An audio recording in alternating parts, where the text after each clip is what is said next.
Hi, everyone. This is a typical scenario in an operating room somewhere in the world at probably 2 o'clock in the morning, where there's a surgery going on, and the person you see here close to your screen is an anesthetist. I am Dr. Murli here, and today I'm going to be talking about how do we solve for peace. You might be wondering, what is an anesthetist doing with a talk like this? Let's kind of see what anesthetists do. We as anesthetists meet life at its edge. Now, when I say edge, every day we stand where life becomes vulnerable, and as physicians, we witness the intricacies of breath, the oxygen uptake of the body. We see pain in patients and we treat it. We handle consciousness. We make patients asleep for the duration of surgery. We handle fear of the patients. And of course, we handle trust. Perhaps no other specialty of medicine understands the piece of physiology, that is, the systems that work inside our body, more intimately than anesthesiology. So, with this background of how anesthetists understand the piece of physiology, I'm going to talk about how can we solve for peace in our life and day-to-day lives. So the talk is about how do we live well and what is the science behind it. If you look at where we are heading as humanity, as a human race, we are living longer. We are knowing more things, and we have never been more connected. But is this progress?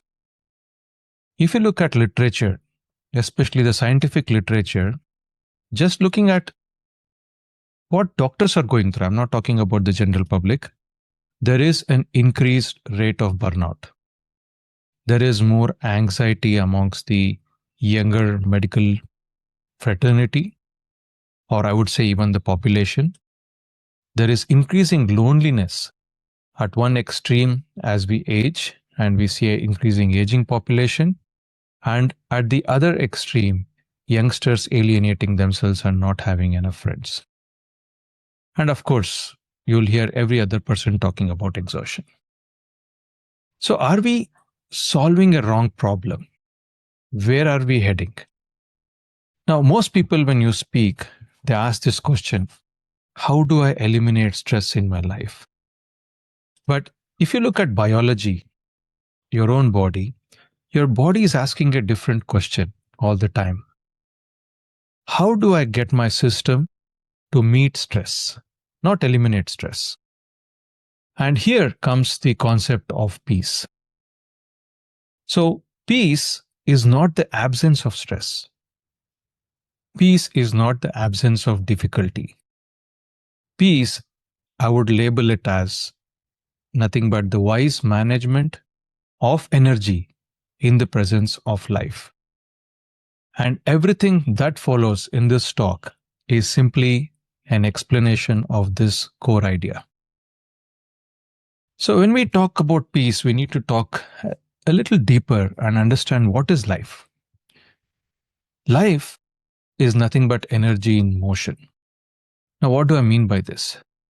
Now, we have sunlight, which is the ultimate source of energy on this planet, gets converted to food by photosynthesis and the processes that takes place in plants. And in the presence of oxygen, at the level of a cell, gets converted into what is called as ATP, which is adenosine triphosphate, otherwise called the currency of energy in the cell. Every living organism solves the same problem. whether you take bacteria or you take the most complex mammals. The question they ask is, how do I transform this energy into life? And I would label anesthesiologists as energy physicians because we handle the core elements through which energy is manufactured. That is oxygen.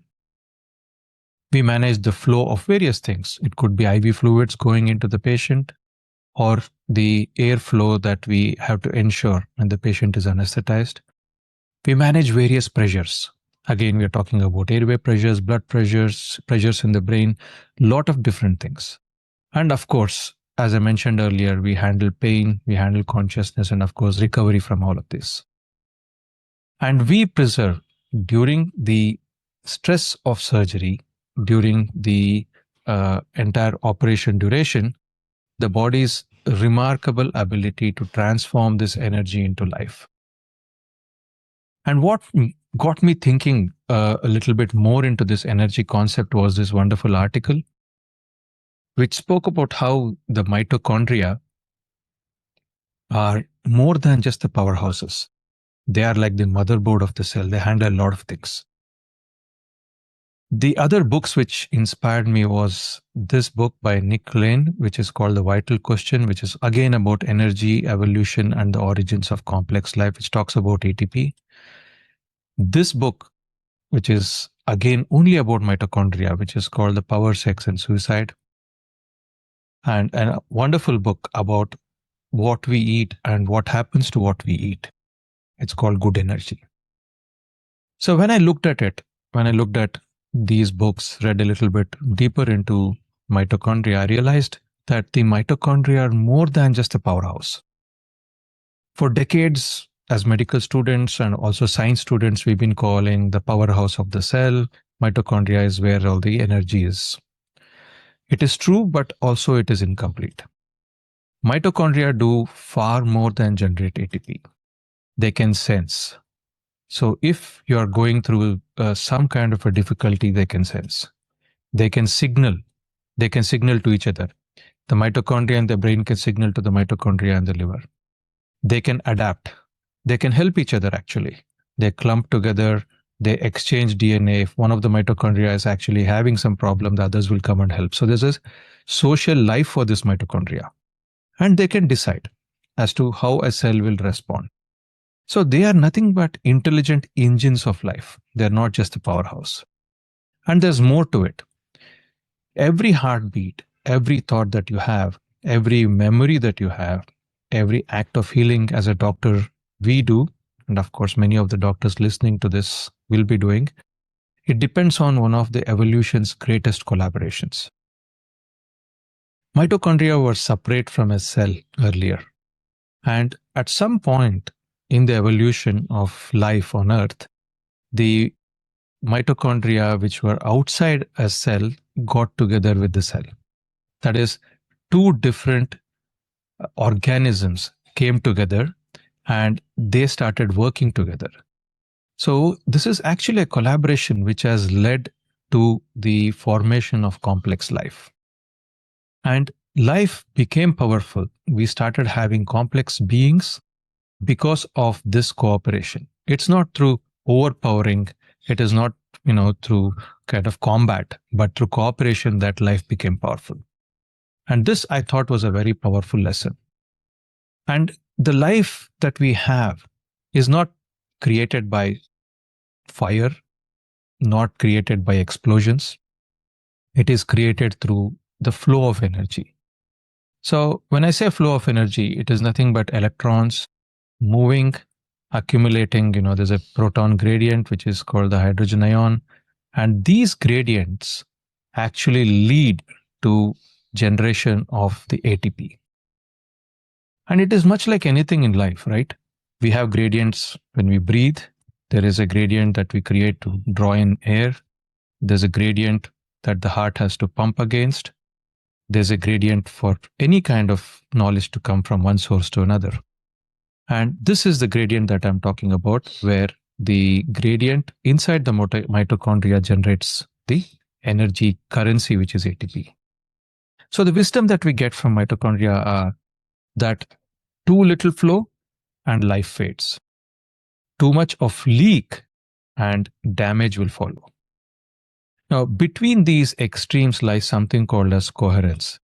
Now, coherence is nothing but when this flow is regulated well, when the flow leads to generation of energy, that is when we call something called health. So the body can speak in various different languages. All of us have been through this. Pain, healing through either a wound, emotional or physical, inflammation, and of course the memory, the immunity that we develop facing various insults to the body, and of course fatigue. These appear to be different stories when we hear them, but underneath, body is asking the same question: how should energy be used now? That is all the question. Life just asks this question: how should energy be used now? And energy is the body's universal language, and everything else is translation of that.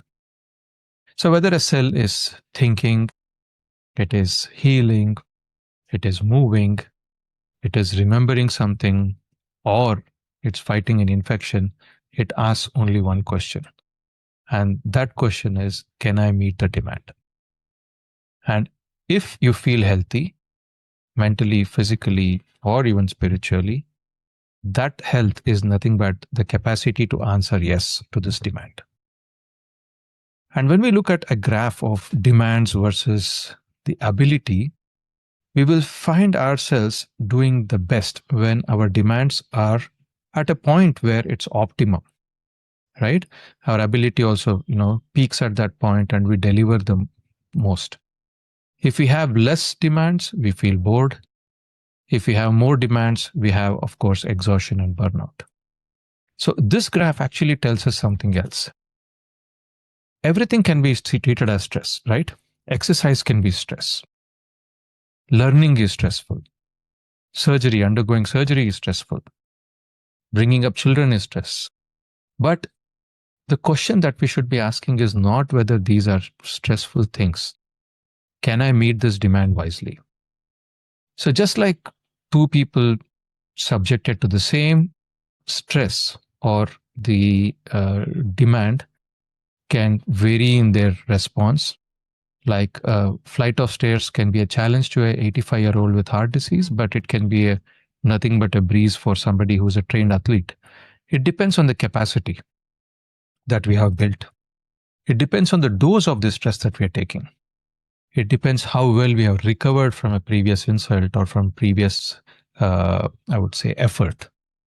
And of course, another thing which goes beyond everything is there a meaning behind what we are doing? So stress, in other words, becomes growth when the system or the system that we have built can adapt to it. Another important concept in the management of energy and this concept of being peaceful is returning to baseline. Now, what do I mean by this?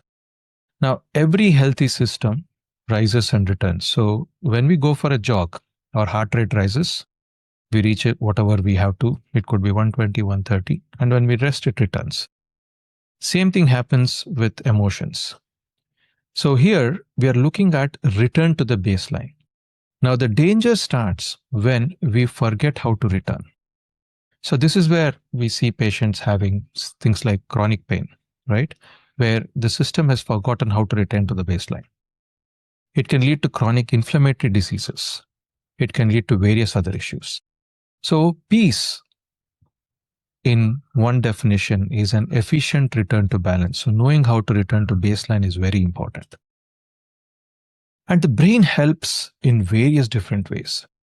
Brain is not here to make us understand the world or reality. It is here to help us predict the outside world so that we survive. So it is a predicting machine in this simulation, you can call it. So it's not a camera. It is predicting exactly what should happen and how a body should be ready or a mind should be ready to respond to it. So it's constantly asking what is about to happen, right? And when we predict right and we take the right steps, it saves energy. So prediction actually protects your survival. And that is one of the main functions of your brain. And when we see reality and the brain is expecting something, there can be a gap. And the larger the gap, the greater is the resistance. So to give you an example, you are thinking about giving a public, speaking assignment. You've got to give a 5-minute talk. There is an expectation that things might not go well, right? You are ruminating on this talk that you need to give.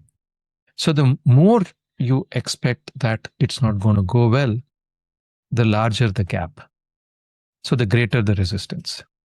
And the greater the resistance, the greater is the energy cost because your brain is consuming so much of energy. So peace begins when we stop arguing with reality and accept it. And in the present day, one of the things that is causing a lot of energy leak is the attention. I would say that present day, attention is more important than time. What you give your attention to consumes energy. And peace comes in regulating your attention. So have a look at your life and see where you're giving your attention. And then you'll realize that attention is probably getting split up in various things. And the concept of meditation comes in of use here because it changes this relationship between your prediction, the reality, and of course, where you give your attention. So meditation, as many might think, is not about stopping thoughts. It's not about sitting silently and become thoughtless. That I would say is probably the Zen mode, which you reach after many years of meditation.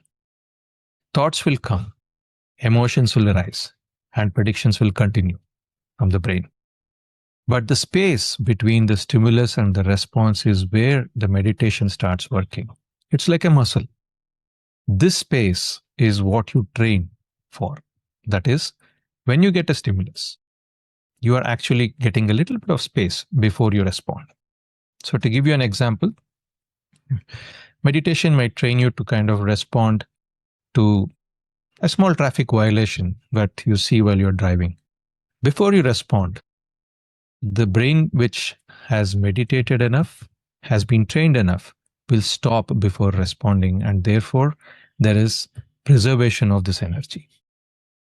So to quote one of the very influential authors, and of course, a great mind from the early 20th century, Viktor Frankl, he said, between stimulus and response, there is a space, and in that space is our power to choose our response. And in our response lies our growth and our freedom. He is somebody who was in the concentration camp during the Holocaust days, and this is what he had to say. The other concept where meditation might help is in this Buddhist concept called the concept of two arrows. The first arrow is what we all of us go through: pain, illness, loss, failure. This none of us can avoid.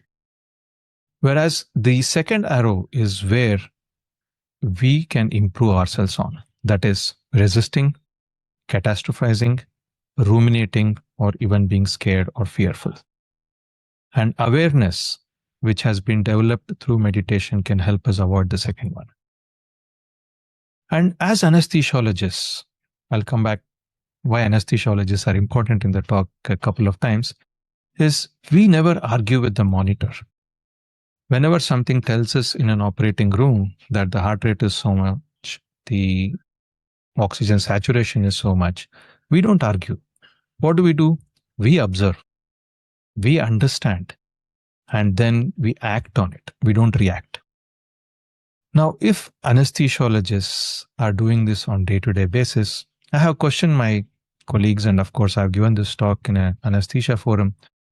If we are doing it in a day-to-day basis in the operating room, what prevents us from doing this in our life, where we observe what happens with us, we understand why it's happening, and then we act rather than reacting? So reality is nothing but data. All of us agree. And the more artificial intelligence is actually coming into our lives, more of this data is being analyzed. And the wisdom is what we do with this data. What do we do with this data? Right? And the concept of acceptance, which is being spoken across various religions and, of course, a lot of other uh, self-improvement platforms, is not about surrender. It's not about giving up. It is beginning to accept the reality. And if I talk about religions here, all the various religions, right, have preached something about this energy concept. Let's see what it is. Religions have spoken about silence. They've spoken about prayer. They've spoken about meditation. They've spoken about gratitude, compassion, and service. I'm not telling that all religions are the same. But what they have done is the concept of prayer has been introduced to decrease the egoistic mind. The concept of gratitude has been introduced so that we are not in always this entitlement mode. Meditation has been introduced so that we pause. Compassion, so that we are not thinking about ourselves all the time. And silence, of course, in the human society where we can go into verbal excess, silence was one of the measures. And different traditions spoke about different things, but they had a common purpose. And the common purpose was to regulate our attention, to reduce unnecessary suffering, and to return mind to balance. So energy, as we have seen, which is being produced by the mitochondria, it needs direction. Without direction, energy becomes restlessness. With direction, energy becomes purposeful. And this purposeful energy organizes attention. Attention shapes our behavior, and behavior becomes our character. And all the religions knew this. So if you look at any religion, they talk about this. So this brings us to understanding that peace is not simply having energy. It's not about abundant energy in the body. It's about directing this energy towards something that truly matters. And this is energy in harmony. So energy that is available, energy that is regulated, energy that is directed towards a purpose, and of course, energy that is renewed. So we understand here that peace is not something passive. It is a very dynamic process where energy has to be in harmony. And the best example is any cell. I'm just giving you an example of a skin cell here. But if you take any cell in your body, it is working with this concept of energy in harmony. Now, coming to how can we kind of make this more practical, right? All this is theory. There's a lot of science with mitochondria and all the other things happening and philosophy. But can I put this into practice? Every day we have 4 choices. One is, how do we create energy? How do we conserve this energy? How do we direct this energy? And finally, how do we return energy? So peace is not some destination that we reach. It is a daily practice. So let's dive into these 4 laws, or I would call the 4 dimensions of a being. The first law of peace, as I would label it, is creating energy. And people whom I've spoken to, successful people, happy people, prioritize sleep, and they sleep well. Creating energy is also about moving often, because your mitochondria need to actually work with a little bit of stress, a little bit of that, exercise. You should learn how to breathe fully.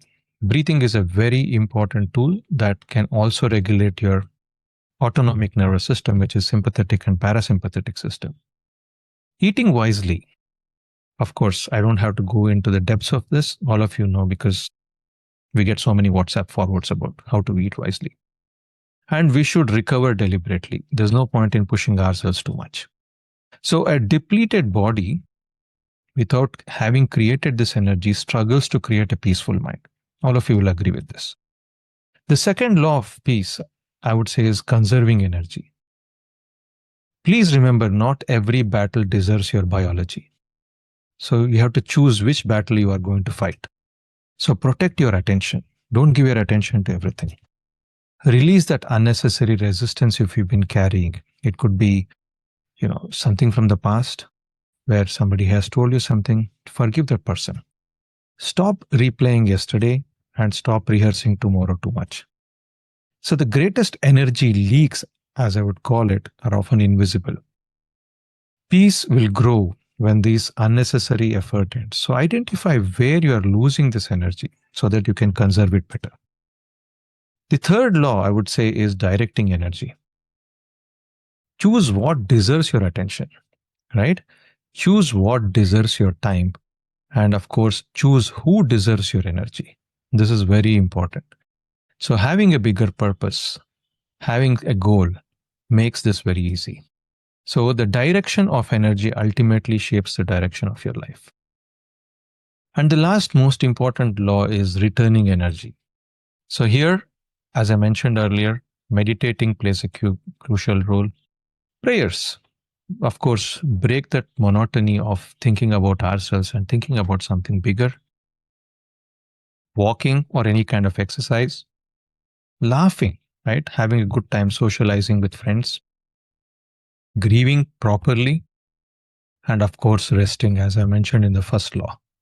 So recovery is not the opposite of productivity. So just because you're recovering, don't feel guilty that you're not being productive. Recovering properly is what makes productivity possible. So finally, talking about a few important things after these 4 laws is that every cell in your body seeks coherence. It wants the energy to be handled properly.